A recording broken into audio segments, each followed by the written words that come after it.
നമ്മുടെ കർത്താവ് സിഹ്യോൻ കോട്ടയുടെ ഉള്ളിൽ നിന്നും പുറപ്പെട്ടപ്പോൾ തന്റെ സ്ലീബായെ തോളിൽ വഹിച്ചു.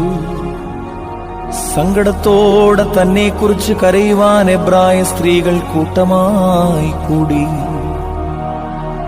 തന്റെ മാതാവും അവളെ അറിയുന്ന എല്ലാവരും ദൂരെ നിന്നു. മാതാവ് വലിയ സങ്കടത്തോടും ദുഃഖത്തോടും കൂടെ, എന്റെ പുത്രാ, നീ എവിടേക്ക് പോകുന്നു? എന്റെ വാത്സല്യവാനേ, നീ എവിടേക്ക് പോകുന്നു? ഇവർ നിന്നെ ഇവിടേക്ക് കൂട്ടിക്കൊണ്ടുപോകുന്നു എന്ന് പ്രാവിനെ പോലെ കുറുകി കരയുവാൻ തുടങ്ങി. അയ്യോ, നിഷേധികളായ ജനത്തിന്റെ കയ്യിൽ നീ നിന്നെ എന്തിന്